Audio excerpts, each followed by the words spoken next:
Yes dear students, तो continue करते हैं। आज हम जानेंगे प्रोडक्ट के बारे में। Product, meaning of a product. अब प्रोडक्ट क्या है? देखो, आपके पास अगर बेल्ट है तो वो प्रोडक्ट है, आपके पास कैमरा है तो प्रोडक्ट है, मोबाइल फोन है तो प्रोडक्ट है, सब कुछ प्रोडक्ट है, कंघा भी प्रोडक्ट है। और नैरो सेंस में अगर हम बात करें, नैरो सेंस मतलब एकदम सिंपल भाषा में अगर बताएं आपको, तो प्रोडक्ट वो है जो टेंजिबल है। टेंजिबल का मतलब है जिसको आप टच कर सकते हो, फील कर सकते हो, ठीक है। और फिजिकल एट्रीब्यूट जैसे मटेरियल है, कंघा हो या पेन हो, हर चीज में कुछ ना कुछ मटेरियल है, कलर है, डिजाइन है, साइज है, वेट है। अगर क्रिकेट का बैट का बात करें हम, तो सब में आपको मिल जाएगा, मटेरियल मिल जाएगा क्रिकेट के बैट में।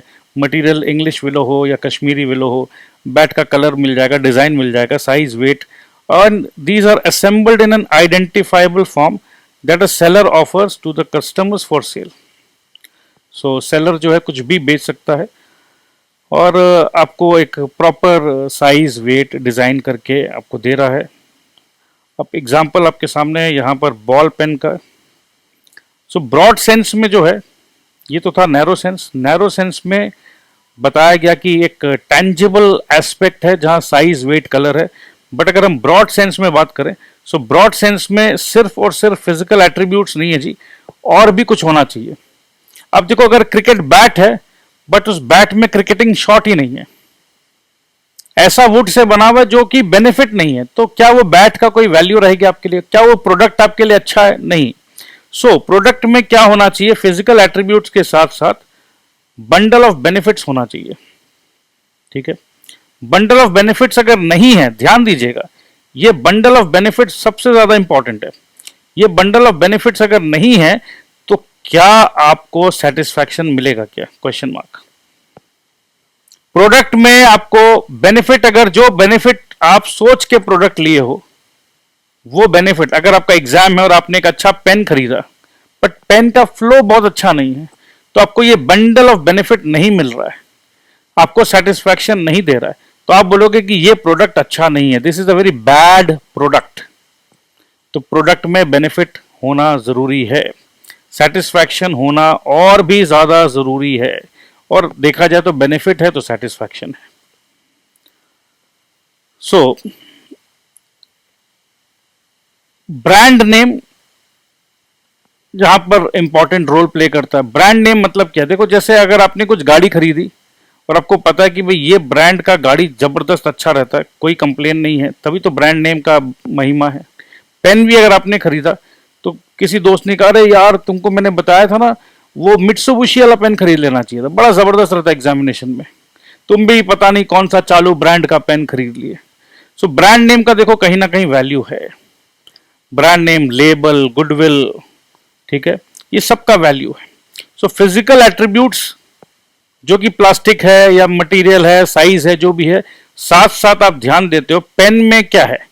पेन में वही प्लास्टिक है, वही इंक है, बट पता नहीं ये इस पर्टिकुलर ब्रांड का पेन बड़ा सही रहता है, ठीक है। तो brand, label, goodwill of the producer, these become very important, ठीक है।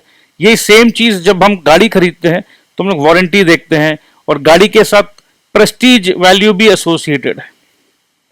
जब हम ऑडी खरीदते हैं, मर्सिडीज खरीदते हैं या हाई एंड प्रेस्टिजियस ब्रांड खरीदते हैं, तो हमारा सोच विचार अलग रहता है। और जब हम दूसरे ब्रांड की गाड़ी खरीदते हैं, लेट्स से अगर टाटा का नैनो खरीदते हैं जो एकदम स्टार्टिंग लेवल का है, टाटा नैनो, मैं टाटा नैनो खरीदा और किसी ने ऑडी खरीदा, तो अपने को पता है कि कहां पर क्या ब्रांड में क्या डिफरेंस है। Thus, a product may be defined as a set of tangible and intangible attributes offered by the seller to the customers. So, product में tangible plus intangible attributes. सिर्फ tangible से काम नहीं चलेगा, intangible attributes देखते हैं हम लोग ब्रांड, गुडविल, सेल्स, वारंटी, ये सब कुछ देखते हैं हम लोग, आफ्टर सेल सर्विस वगैरह सब देखते हैं, मतलब सर्विस भी देखते हैं।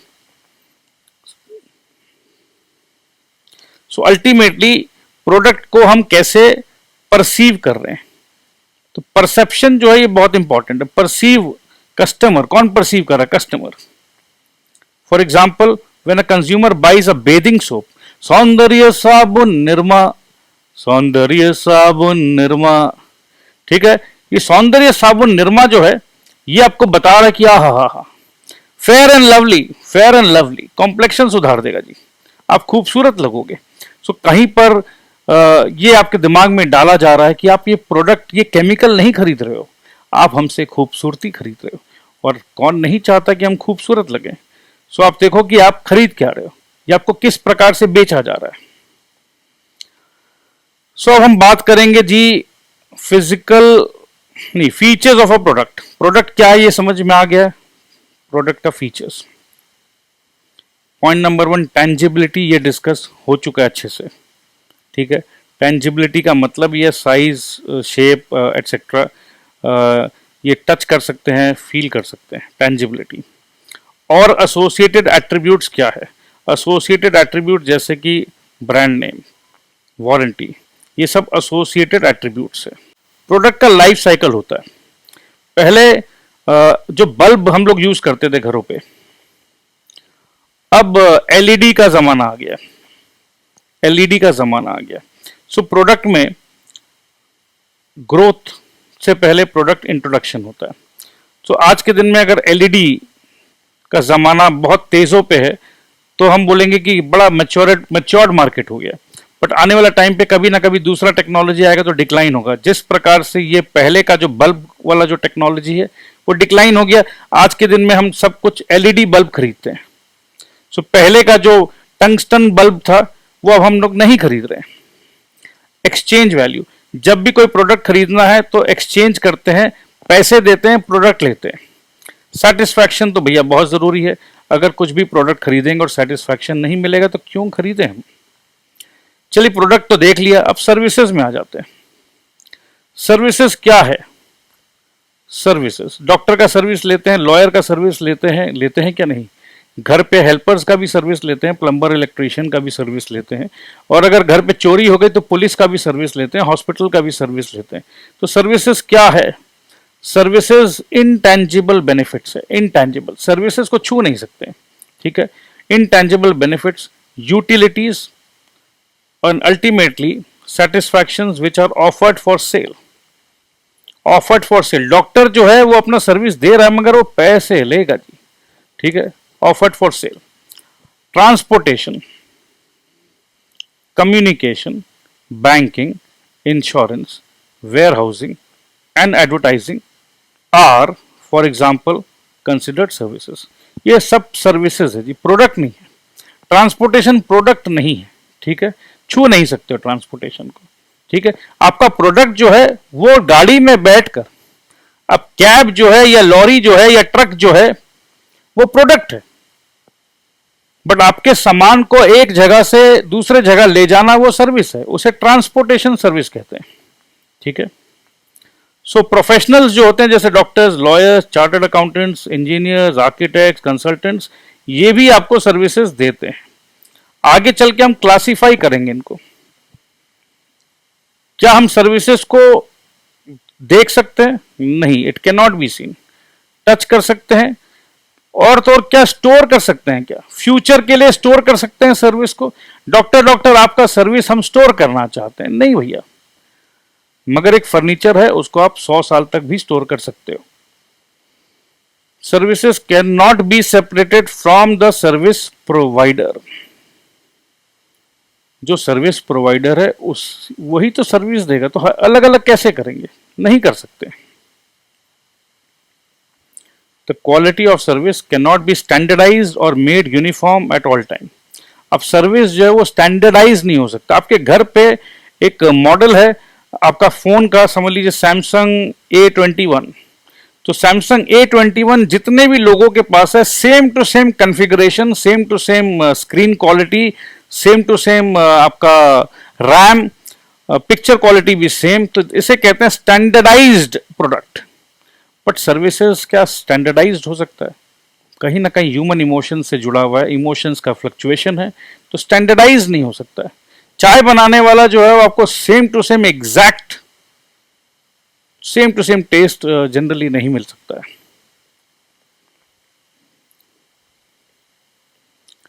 Commercial services, so commercial services मतलब wholesalers, retailers, brokers et cetera, transporters, चाहे वो रोड से हो, रेलवे से हो, शिपिंग से हो, communication, banks, financial institution, insurance companies, repairs, maintenance, warehouse, ये सब को हम कमर्शियल सर्विसेज का नाम दे रहे हैं। अगर हम बात करें lawyers, engineers, auditors, consultants, doctors, इनको हम प्रोफेशनल सर्विसेज कह रहे हैं। पर्सनल सर्विसेज में आ जा रहा है आपका personal tailoring, beauty parlour, laundry, amusement park, cinema, shoe repairing, guest house et cetera. और अगर आपके घर पे चोरी हो गई, पुलिस के पास जाना है या डाकिया के पास जाना है, post, telegraph, police, fire, military, school, water, electric supply, sanitary, courts, hospital etcetera, ये है आपका पब्लिक यूटिलिटी सर्विसेज। सो समय आ गया है प्रोडक्ट एंड सर्विस के बीच में फासला करने का। क्या आप करोगे? क्या मेरे को कुछ समझाना है? Product and service, product identifiable है।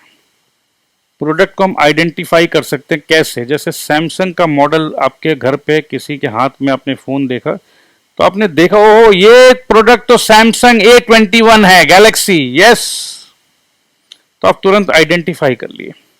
बट कौन से डॉक्टर आपको कंसल्टेंसी दे रहा है, ठीक है, वो एक अंदर वो वैसे आइडेंटिफाइबल नहीं है, अलग से वो दिखता नहीं है, ठीक है। And one can feel it's presence in many ways. तो दिख रहा ना, फोन ले लेके घूम रहे हो आपके घर में, मैं आया, टेलीविजन का सेट देखा, दिख रहा है। But a service can not be identified. For example, cab is a product but hiring is a service. Cab एक प्रोडक्ट है बट कैब को हायर किया वो एक सर्विस है। सो कैब को आइडेंटिफाई किया जा सकता है, सर्विस को नहीं। Secondly, in buying a product the buyer obtains an asset, where is in buying a service the buyer incurs an expense. इस पे थोड़ा सा मैं आपको और कुछ ऐड करना चाहता हूं। एक्सपेंस क्यों बोला जा रहा है?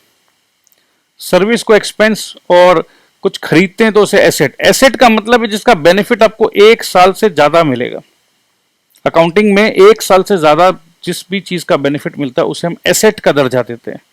और एक्सपेंस का मतलब यह है जो 1 साल से कम बेनिफिट देगा वो एक्सपेंस कहलाता है। तो जनरली सर्विसेज जो है, सर्विसेज वन टाइम रहता है कई बार, या जो भी है। अब टेलीफोन सर्विस ले लो, 1 महीने में बिल आना है। हेयर कट सर्विस ले लो, 1 महीना, मतलब संग संग आपका बिल आना है। डॉक्टर के पास गए, संग संग बिल आना है। तो सर्विसेज जनरली एक्सपेंस है। For example, when you stay in a hotel you take away nothing but the experience of a night stay. तो बस 1 रात का आपको पैसे देने थे, वो एक्सपीरियंस जो है, वो सर्विस मिला आपको होटल इंडस्ट्री से, तो वो आपका एक्सपेंस है। बहुत सारे सर्विसेज ऐसे हैं दोस्त जो प्रोडक्ट के बेचने के कारण होता है। जैसे प्रोडक्ट, अगर हमने गाड़ी खरीदा तो हो सकता है लोन लेना था तो फाइनेंशियल सर्विस ले लिया, इंश्योरेंस लेना पड़ गया, रिपेयर सर्विसेज लेना पड़ गया। सो कई बार ऐसा होता है प्रोडक्ट खरीदने के वजह से जो कुछ सर्विसेज लेते हैं हम लोग। In the marketing of services, certain marketing functions such as transportation, warehousing and inventory control are not needed. Product तो जो टेंजिबल होता है, ठीक है, टेंजिबल का मतलब वापस से देख सकते हैं, टेस्ट कर सकते हैं, टच कर सकते हैं। बट सर्विसेज को ना देख सकते हैं, ना टेस्ट कर सकते हैं, ना टच कर सकते हैं, ठीक है। तो प्रोडक्ट जो है वो चेक किया जा सकता है। सबसे इंपॉर्टेंट बात यह है, खरीदने से पहले प्रोडक्ट को चेक किया जा सकता है। But services can not be checked before purchase. कैसे चेक करोगे? अब समझ लो आप एक मसाज सर्विस लेना चाहते हो, मसाज सर्विस ऑफ 60 मिनट्स। अब ये पूरा ओवरऑल 60 मिनट्स का एक एक्सपीरियंस है। अब कैसे चेक करोगे? एक रेडियो या टेप रिकॉर्डर या टेलीविजन खरीदना चाहते हो तो चलो डेमो ले लिया आपने, बट मसाज 60 मिनट्स का जो एक एक्सपीरियंस है, एक सर्विस है, इसको आप कैसे चेक करोगे? नहीं कर सकते हो। अब बीमार है, डॉक्टर के पास जाओ, डॉक्टर साहब चेक करना है जी, मैं ठीक होता हूं कि नहीं, आप पहले मेरे को दवाई दीजिए, मैं चेक करूंगा जी, अगर आपका दवाई खा के मैं ठीक होता हूं तो मैं दोबारा आऊंगा आपके पास। क्या डॉक्टर को आप ऐसा बोल सकते हो? नहीं बोल सकते। पेरिशेबिलिटी, प्रोडक्ट जो है वो ड्यूरेबल है, इट कैन बी स्टोर्ड। एक शोरूम जो है वो 20 गाड़ी को स्टोर कर सकता है जो इस साल नहीं बिकी, but a service is perishable and can not be stored. If a bus which can carry 40 passengers has only 30 passengers, then the service meant for 10 seats perishes. अब 10 सीट जो था, जहां पर हम 10 लोगों को और सर्विस दे सकते थे, अब लोग आए नहीं तो बस अब नहीं आए तो चले गए, वो सर्विस खत्म, गॉन। लेबर में भी आपने पढ़ा, लेबर इज पेरिशेबल, ठीक है। आज का जो मेहनत हम कर सकते थे अगर हम नहीं किए तो वो खत्म हो गया। When one buys a product, one becomes a owner. For example, when you buy a car, the ownership of the car is transferred from seller to you. But when one buys a service, one does not become its owner. For instance, if you hire a taxi, there is no transfer of ownership from the seller to you. बात तो सही है।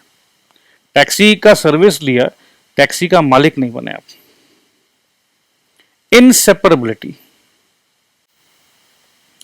A product can be separated from its producer. ठीक, जैसे producer of अ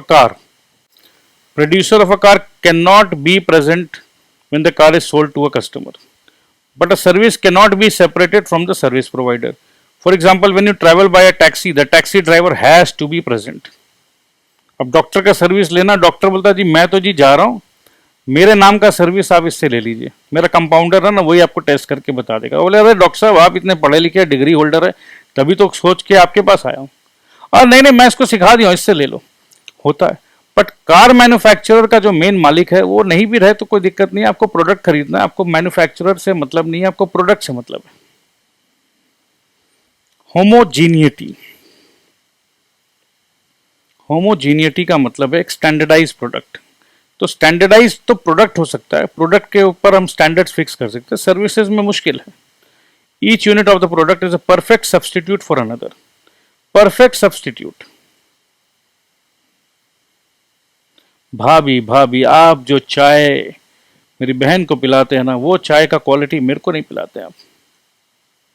अब क्या करें, मेरे को पता है आप मेरे से नाराज रहते हैं तो वो चाय आप मेरे लिए मन से नहीं बनाते हैं, मेरे को पता है। सो देखो यहाँ चाय का क्वालिटी में हम कंप्लेन कर सकते हैं, बट अब सैमसंग का फोन हो या एप्पल का फोन हो या कोई भी फोन हो, उसको मैं ये नहीं बोल सकता सैमसंग मैं ना कल रात को बहुत गाली दिया था तेरे को, तो अच्छा तुम मेरे को घटिया वाला फोन दिया ना, ऐसा नहीं होता। परफेक्ट सब्स्टिट्यूट है, कुछ भी ले लो भैया। It is impossible to differentiate one unit from another units. So वही बात है, अगर मारुति गाड़ी खरीदा तो सेम टू सेम है, इसे होमोजीनियस कहते हैं, but services are not homogeneous. अब टैक्सी में भी क्या होता है ना, कई बार कुछ टैक्सी ड्राइवर अलग होते हैं, टैक्सी ड्राइविंग का एक्सपीरियंस अलग अलग होता है। So services are highly variable.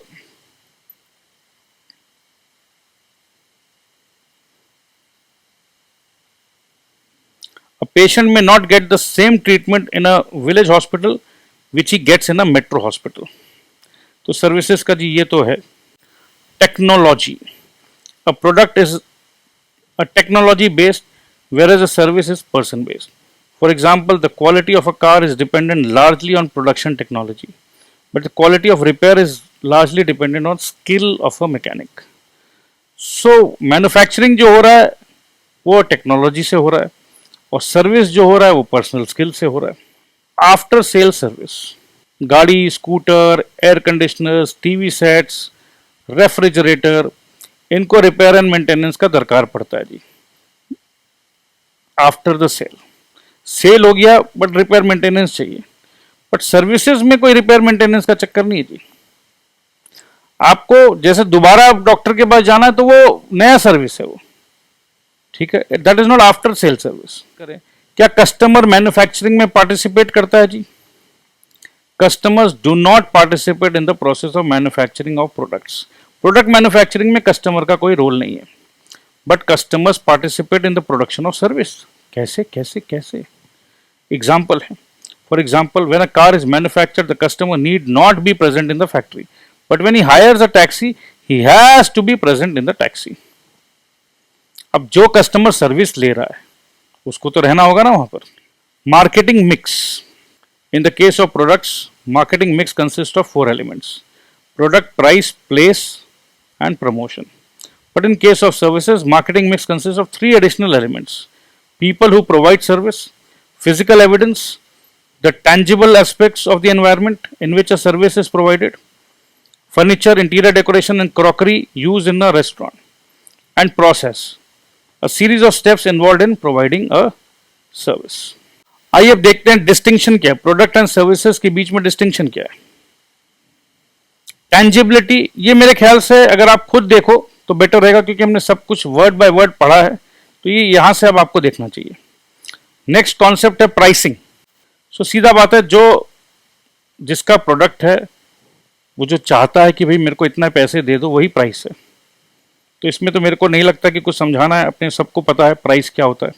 So clerk साहब के हिसाब से, according to clerk, the price of an article or service is its market value expressed in terms of money. Market value, market में कौन होते हैं?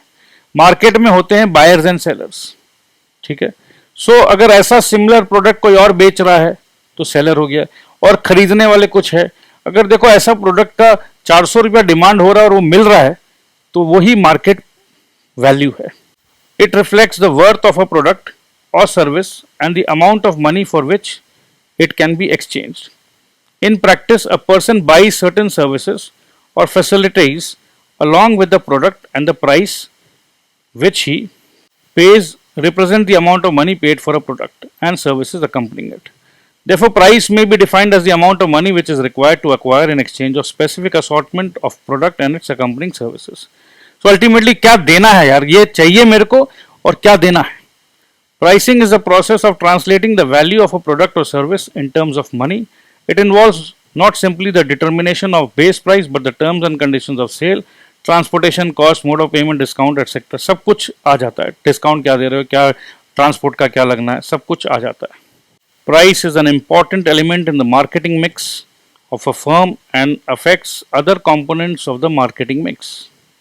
The quality of a product, the services supplied along with, the channel of distribution and the promotional effort depend greatly upon the price. देखो भैया price क्या मिल रहा है ultimately, ये बताओ, तब तो उस लेवल का मेहनत होगा। Price is fundamental to all marketing efforts.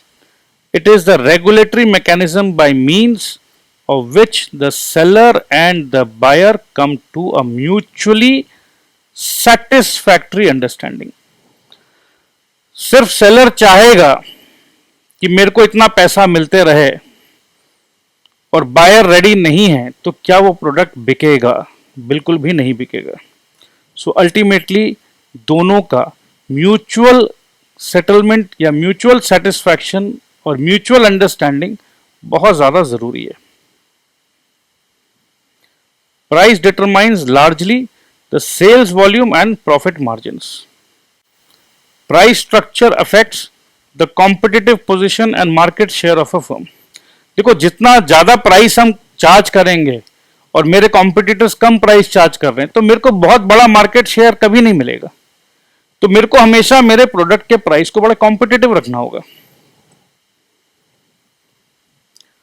A firm cannot succeed if the prices are too low or too high. बहुत ज्यादा लो कर देंगे तो जी हमें प्रॉफिट नहीं हो रहा है, हमें प्रॉफिट नहीं हो रहा है तो हम ग्रो नहीं कर पाएंगे। बहुत ज़्यादा हाई कर देंगे तो प्रोडक्ट बिकेगा नहीं। Prices are important from the point of view of consumers and sellers, दोनों को ध्यान रखना होगा। To the consumer price determines his purchasing power and standard of living. अब कंज्यूमर चाहता तो बहुत कुछ है जी, बट उसके पास पैसे नहीं है, उसका स्टैंडर्ड नहीं है, तो कहाँ से खरीदेगा? Consumers take their buying decisions and allocate their income with the help of the prices of alternative goods and services. ठीक है जी, मैं क्या करूं, गाड़ी खरीदने का तो इच्छा है, मैं तो चाहता हूं ऑडी खरीद लूं, बट उतना पैसे नहीं, तो ठीक है मैं होंडा सिटी खरीद लूंगा। Without pricing, there can be no marketing as sales takes place only when the buyer and the seller agree on the price. Price determines the revenue which the seller generates from the market. So ultimately buyer कितना पैसा देना के लिए ready है, वही मेरे लिए revenue है। In a free enterprise economy, price determine the volume of economic activity. Price regulates production, distribution and consumption in the economy. Prices of goods and services determine largely the prices paid to various factors of production in the form of wages, interest, rent and profit. देखो ultimately मैंने एक product बनाया, मेरा product का costing है 500 रुपया और मैं 800 रुपया में बेचना चाह रहा हूँ, बट कोई खरीद नहीं रहा है। 700 रुपया किया, कोई नहीं खरीद रहा है। 600 रुपया किया, कोई नहीं खरीद रहा है। 550 में बड़े मुश्किल से लोग खरीद रहे हैं। तो मेरा प्रॉफिट मार्जिन सिर्फ 10% है, बड़े मुश्किल से काम कर रहा हूं। और ऐसा दिख रहा है कि आने वाले टाइम पे ये शायद 550 भी नहीं मिलने वाला है, 450 हो गया। तो इसका मतलब है कि मैं तो दे ही नहीं पाऊंगा। खर्चा हो रहा है 500 रुपया, आ रहा है रेवेन्यू 450 रुपया, तो 50 रुपया का लॉस है जी। तो कहाँ किसी ना किसी को तो नुकसान पहुंचाऊंगा मैं, या वेज वाले को वेज टाइम पे नहीं दूंगा, इंटरेस्ट वाले को नहीं दे पा रहा हूँ, या रेंट नहीं दे पा रहा हूँ। तो बहुत इंपॉर्टेंट है कि अगर मेरा कॉस्ट है 450 रुपया और मैं बेच रहा हूँ 900 रुपया में, तो यार बहुत मार्जिन है मेरे पास, बहुत मार्जिन है। तो मैं हमेशा सबको एकदम टाइम पे पैसे, वेजेस, सब कुछ अच्छे से दे रहा हूँ, बहुत खुश रख रहा हूँ। मेरे साथ जो भी प्रोडक्ट बना रहे हैं, जो मेरे को सहयोग कर रहे हैं, हेल्प कर रहे हैं, बिना लेबर के प्रोडक्ट बनेगा नहीं जी, बिना कैपिटल के प्रोडक्ट बनेगा नहीं। तो इंटरेस्ट भी टाइम पे दे रहा हूँ, लेबर को भी खुश रख रहा हूँ, कस्टमर को भी खुश रख रहा हूँ, अच्छा बिजनेस कर रहा हूँ जी। अच्छा बिजनेस कब होगा? जब प्राइस अच्छा है, प्राइस कमांड अच्छा कर रहे हैं, कस्टमर खुश होकर खरीद भी रहे हैं, वॉल्यूम में और एडिशन आ रहा है। लास्ट ईयर 1 लाख पीस बेचा था, इस बार 1,10,000 पीस बेच रहा हूं। ग्रोथ मैट्रिक सही है। Price mechanism also influences the allocation of resources and the level of employment in the country. Competition on price weeds out the inefficient firms and compels the remaining ones to maximize efficiency। अब देखो competition तो ऐसा है ना कि जो बहुत लोग बना रहे हैं, बट जो सबसे ज्यादा मैन्युफैक्चरिंग करेगा, ज्यादा पीस, ज्यादा अच्छा क्वालिटी, बेटर क्वालिटी, लो प्राइस। सो बेटर क्वालिटी लो प्राइस में जितने भी हाई प्राइस एंड क्वालिटी उतना अच्छा नहीं था, वो ऑटोमेटिकली मार्केट से आउट हो जाएंगे, क्योंकि उनका प्राइस ज्यादा रहेगा, क्वालिटी कमजोर रहेगा। तो कस्टमर बोलेगा अरे यार तुम 600 रुपया मांग रहे हो, तुमसे तो अच्छा वो वर्मा जी का प्रोडक्ट है, 450 रुपया में तुमसे ज्यादा अच्छा चल रहा है, तो मैं क्या बेवकूफ हूं जो 600 रुपया में खरीदूंगा? अरे भैया विश्वास करिए, मेरा कॉस्टिंग 550 रुपया, सिर्फ 50 रुपया कमा रहा हूं आपसे। मतलब भैया मैं तेरे को 50 रुपया भी कमाने क्यों दूं, जब मेरे को 450 रुपया में इससे बेटर क्वालिटी मिल रहा है, भले वो 100 रुपया कमा रहा हो, आई डोंट माइंड। कस्टमर बोलेगा वो मेरे से 100 रुपया कमा रहा हो, आई डोंट माइंड। मेरे को 450 रुपया में प्रोडक्ट मिल रहा है, मैं तुमको 600 रुपया क्यों दूं? भले ही तुम 10 रुपया कमाना या तुम नहीं भी कमा, मैं क्यों दूं? तो कस्टमर का माइंड एकदम क्लियर है। Pricing is also a difficult function of marketing as it involves the consideration of several intangible and interrelated factors. Prices depend not only upon the market forces of demand and supply, but are also regulated by management and the government. Sound pricing requires intelligent judgment on market conditions and customer relations. Pragmatic pricing decisions require up-to-date knowledge of trends in sales and demand. So मेरे ख्याल से pricing के बारे में हमने काफी अच्छा से समझ लिया है दोस्त। आज के लिए क्लास को यहीं रोकते हैं। नेक्स्ट डे हम ऑब्जेक्टिव ऑफ प्राइसिंग से स्टार्ट करेंगे। मजे से पढ़ो। तो thank you so much, I love you all, bye bye.